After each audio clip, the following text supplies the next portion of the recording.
மேலப்பாளையத்தில் நலத்திட்ட உதவிகள் வழங்கும் விழா.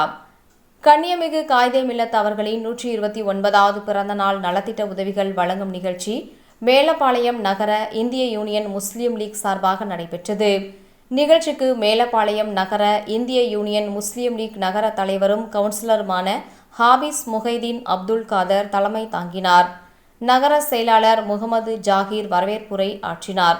சிறப்பு அழைப்பாளர்களாக இந்திய யூனியன் முஸ்லீம் லீக் மாவட்ட தலைவர் LKS மீரான் மைதீன், மாவட்ட செயலாளர் பாட்டாபத்து முகமது அலி, மாவட்ட பொருளாளர் வீரை ஆதாம் இலியாஸ், இளைஞர் அணி மாநில அமைப்பாளர் நைனார் முகமது மத் கடாபி, மாநில வழக்கறிஞர் அணி துணைத் தலைவர் மதார் மைதீன் ஆகியோர் கலந்து கொண்டனர்.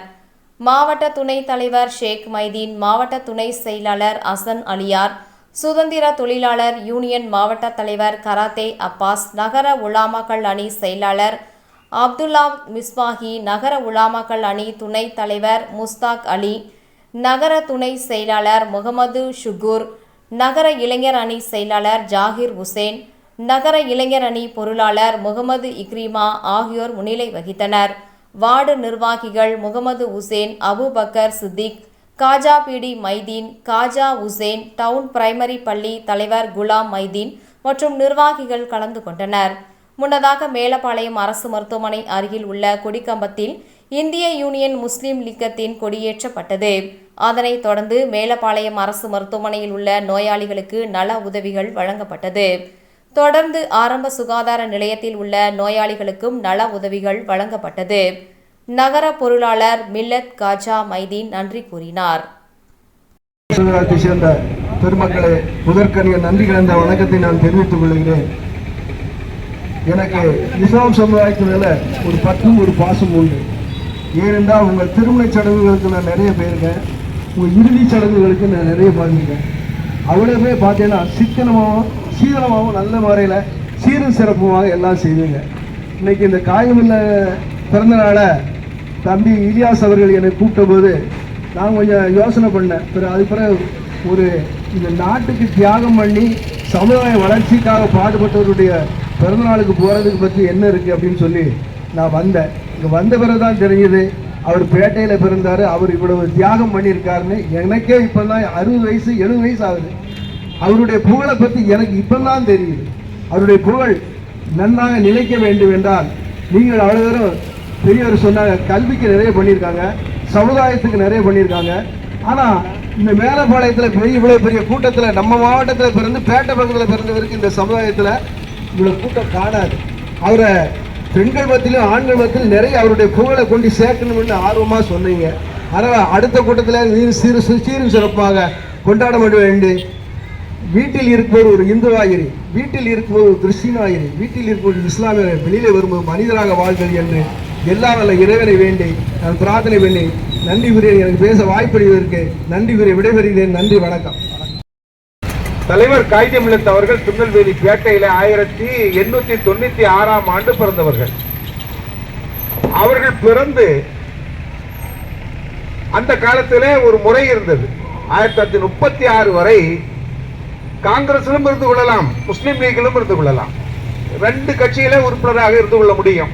1936 வரைக்கும் அப்படித்தான் காங்கிரஸ்ல இந்த ஊரை சேர்ந்த பெரும்பான்மையான மக்கள் முஸ்லீம் லீக்கிலும் காங்கிரசிலும் அவர்கள் உறுப்பினராக இருந்தார்கள்.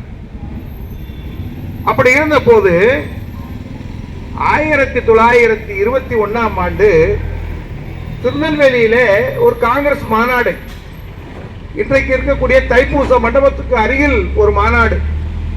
அந்த மாநாட்டிலே ஒரு தீர்மானம் வருகிறது.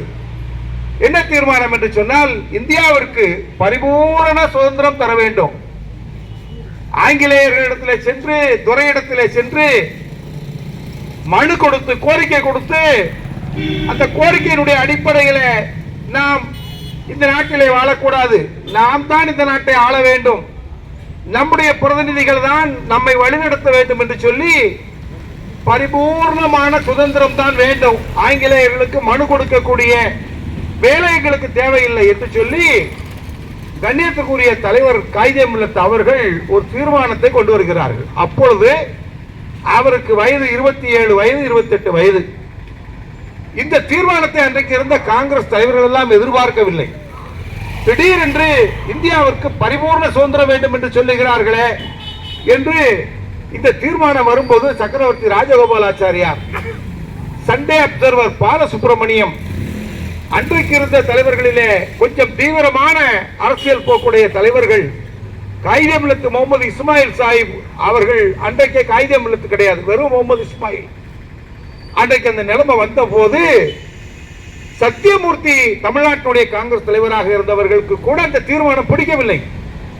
ஆனாலும் இந்த ஊர் மேலப்பாளையத்தில் இருந்து 10,000 இளைஞர்களை ஒன்று திரட்டி அம்பாசமுத்திரத்திலே, கல்டக்குறிச்சியிலே, வீரவநல்லூரிலே, பத்தமடையிலே, செவலிலே, எந்த ஊர்கள் எல்லாம் முஸ்லிம் ஊர்கள் இருக்கிறதோ அங்கெல்லாம் சென்று அத்தனை பேரையும் இந்த ஜின்னா மைதானத்திலே உட்கார வைத்து திரட்டி அப்படியே இந்த குறிச்சி சாலையிலே ஊர்வலமாக சென்று கொக்கரகுளத்திலே நடந்த அந்த தாமிரபரணி கரை மாநாட்டிலே அந்த தீர்மானத்தை தலைவர் காயிதே மில்லத் அவர்கள் முன்மொழிந்து 10,000க்கும் மேற்பட்ட அன்றைக்கு இருந்த இளைஞர்கள் கையை தூக்கி பரிபூர்ண சுதந்திரம் இந்தியாவிற்கு வேண்டும் என்று தீர்மானம் இந்தியாவிலே முதலாக நிறைவேற்றி தந்தவர் தலைவர் காயிதே மில்லத் முகமது இஸ்மாயில் சாஹிப் என்கின்ற மகாபெரிய மனிதர்.